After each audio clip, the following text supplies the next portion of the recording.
Hello everyone, I'm Rebecca Keppel. In today's video, I am sharing the Stamp Market's August release. They were nice enough to send me stamps, dies, and stencils that they released in August so that I can share them with you. So let's jump right into the card making and I'll share the new products as we go. This is the brand new COSMO cluster bundle. So this is the stamp set. It's got that bouquet of flowers, lots of beautiful sentiments.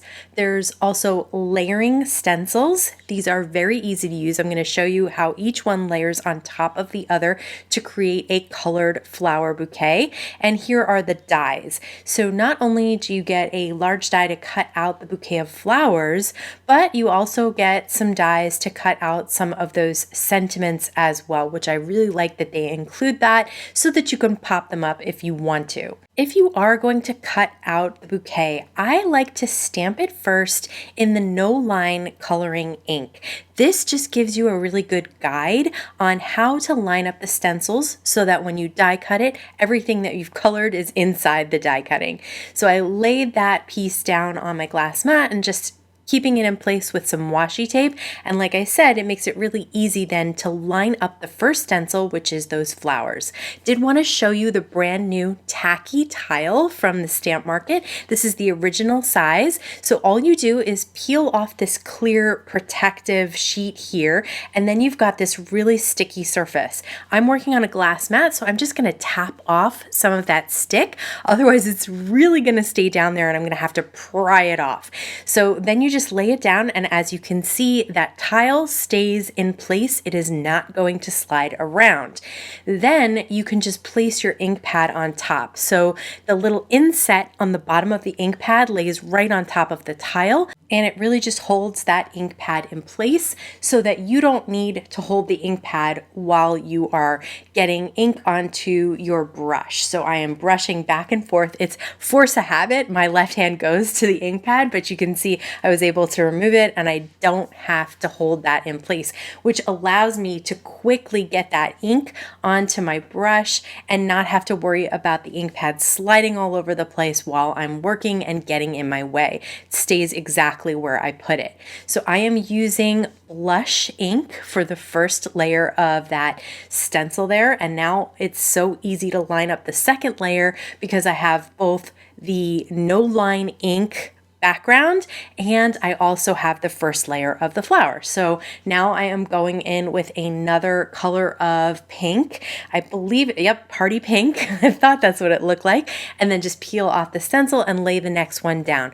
This is super, super easy for me to use that no line stamping first as a guide so that I can line up the leaves and everything else that goes into this stencil. So you can see that the stencil is tilted because the way I stamped it. So if I had stamped it exactly the way that the stamp is supposed to go on a piece of paper, it would have been straight, right? But because I stamped it a little off center, the stencil has to be a little tilted, which is why I like that no line coloring ink in the background to help me line everything up. So now I'm going through with the second set of stencil for the leaves, and then I just use a teeny tiny little brush to add some black ink to the very center of those flowers. I kept the stamp in the Mini Misty in the exact same space so that I could go in and now stamp it in black ink. The reason I don't want to stamp it in black ink first is because I don't want to ink blend on top of the black ink, making it look a little dull. If you leave the stamp in the Misty this whole time, you will be able to then stamp it again and have it go in the exact same spot. Okay, and then I just peel up that tacky tile. If they start to get a little dusty or dirty, you can just wash them off and the stick will return once they're dry. For now, I'm just going to place that clear backing back on there because I have, as you all know, lots of dog hair in the house from my two big dogs, so I want to keep them as clean as I possibly can. Instead of die cutting the sentiment, I decided to stamp and emboss it onto some navy cardstock with some white embossing powder to make that pop. And then I did die cut those flowers and I'm popping them up on some foam tape from Thermoweb that comes on a nice big roll, so I have plenty to use. And then just placing that onto the card and finishing this off with some embellishments, some white enamel dots from the Stamp Market as well. I absolutely love how easy it is to create a colored card look with those stencils. So this next card is made with the new Succulents die. You can see I cut out the sort of succulent box, the planter, in Kraft Cardstock, and I cut everything in that box out twice so that I could use some liquid glue and adhere them to each other just to create a touch of dimension. I really like the way that just a little bit of extra dimension looks on something like this that is supposed to be kind of 3D. So I am just using some liquid glue to adhere those all together. The top goes at the top, the bottom goes at the bottom, and then I am going to pop that up on some foam tape. The reason that I don't use foam tape for the slight extra dimension of the box itself is because those pieces are so thin. Then I cut all of the succulents out of several different colors of green cardstock from the Stamp Market. I have everything linked in the YouTube description box below the video if you want to check out these colors. Absolutely love the mix of greens and all the different types of plants that are included in this die set. They are tiny, so I did use just mainly liquid glue, but once I had a layer, I did cut some foam squares down to little itty bitty pieces so that I could pop some of these succulents up, because I love the look that I saw on the Stamp Market's Instagram where they showed just tons of plants in this little planter box, all different colors of green, all growing out of this box, and I really like the way that that looks, especially on that white background. Now the white background that I am using is some Woodgrain cardstock from Tim Holtz, and I really like the combination of that with this simple die cut card. So there's no stamping on this card. I also did die cut a sentiment that says "Adore You" from some diamond silver glitter cardstock from the Stamp Market. Again, everything is very thin and fine, so I'm using Thermoweb's liquid glue. It's the Ultra Bond in the pen format. Makes it really easy to add tiny little bits of liquid glue where you want it. Super simple card, but I love the effect. So the next card I'm going to make with the new Strawberry Garden stamps and dies. Actually, the next 3 sets that I'm going to share with you are layering sets. I want to show you that the Stamp Market has some really simple, clear instructions on how to stamp their layering stamps. Also, I am not great at layering stamps, so I want to share with you all of the little steps that I took to get good impressions, the colors that I used to get good clean colors. And also I just want to share that when the Stamp Market creates layering stamps, they tend to be 2, 3, sometimes 4 steps, but mostly 2 or 3. They keep it as simple as they possibly can without reducing how realistic and pretty the images turn out. So look at these strawberries, super cute with just the strawberry and then the seeds. This set has the caps of the strawberries, or the stems, separate. So they are very simple to stamp and then die cut as well. I like that because then you don't have to worry about lining things up. The leaves, very simple 2 steps. So get your first step down and then just line the second step up. You just want to make sure that those lines are inside green. If you see white through the lines, you know you're stamping off the image. But even if you do, it's okay. It's going to look really realistic and pretty regardless of how perfect you get those layers. They're pretty flexible with their images. Okay, now I am using the berry basket dies to create a large strawberry basket, and I am going to use 2 pieces of sea glass cardstock to cut out the back, which you use as a guide of where you're filling your strawberries. I did cut out a second piece of the actual basket itself because, again, I just wanted a tiny bit of dimension for it to pop off on top of all those berries. I wanted this to look a little dimensional. If you get something a little off like this, as far as a die cut, a little too much white on one side, just go in and trim off some of that white. Now, I know that part of this is way too close to the edge where there is no white, but if you trim off some of the excess white, it really does help to make it look like it was intentional. So that's another tip I have when your die cutting is a little off center. Okay, then I am just filling up this basket with a mix of leaves, strawberries, stems, stems and those little strawberry flowers. Once I get it where I like it, I do usually take a picture quickly with my phone just so that I can refer to it, because then if I try and reassemble it and I get frustrated, I at least can refer back to that.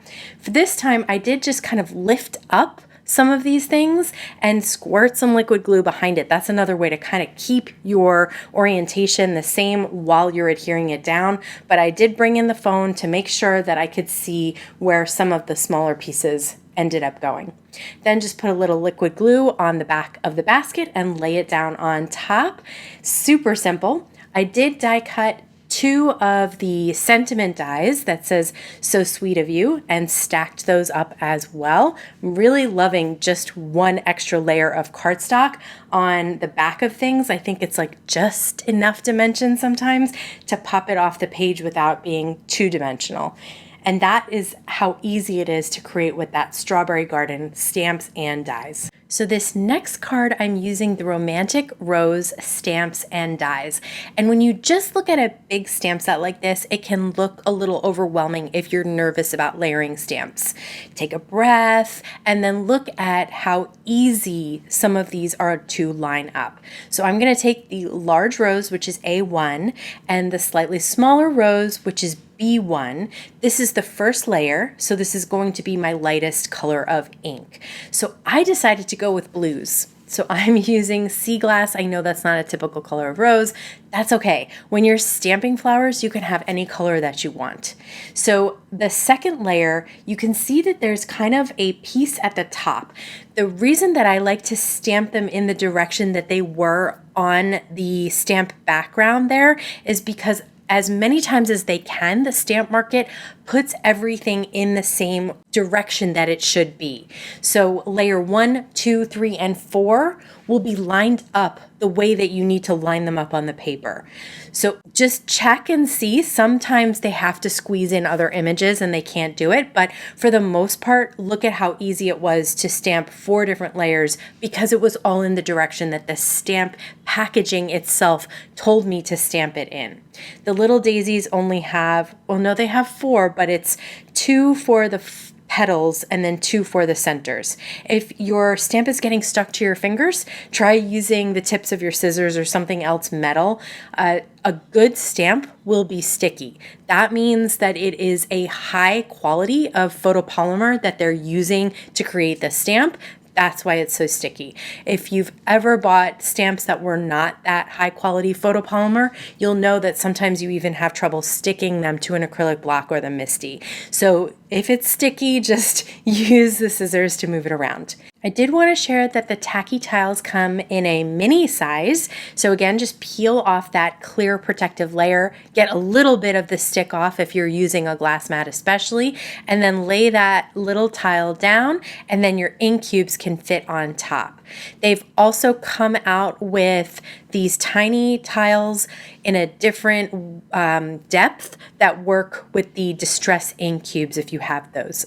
So I'm going to put down 2 different ink cubes, Party Pink and Tropical Teal. Those are the colors that I stamped my flowers in. So I've die cut from the 4U dies, the shadow layer out of white cardstock, and I'm going to blend with my blending brush and the tiny little cubes, Party Pink on the 4 and then Tropical Teal on the U. This is a nice way to get a couple of different colors on your work surface without taking up so much space. So that's one reason that the cubes are really helpful, and also that it's nice to have these tacky tiles to keep those cubes in place, because as you know, if you've ever ink blended on a glass mat, they will slide all over the place. So then I just pry them off when I'm done and place those clear protective backings back on them. And again, if they get dusty and dirty and they're not sticking, just clean them with a little bit of water and they will dry and then be able to stick again.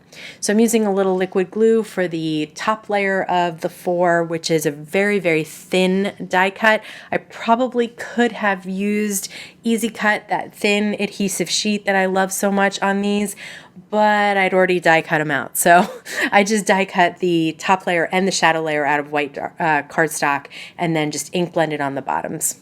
Okay, so I am going to adhere the flowers down kind of in a format that their little guide had suggested because I thought it looked really pretty. I'm going to adhere the for and the U with some liquid glue, and I absolutely love how these layering stamps make it look like you colored in these flowers with Copic markers and know how to do all that blending and shading, and it was just some simple stamping. So this card I made with the Fruitful Harvest stamps and dies. You can see here it's the instructions, and you can see that the stamps are broken out into fruit and leaf layers, whereas the dies are actually all together. The fruit and the leaf is all together. So this is the way I like to deal with that. I like to die cut all the fruits that I'm going to stamp out. Then I take the negative piece of that white cardstock and I lay it in my mini MISTI, and then I line up the stamp that I'm going to first stamp, which is the fruit layers of the peach, inside those openings. So I'm using the opening to get it in the right spot.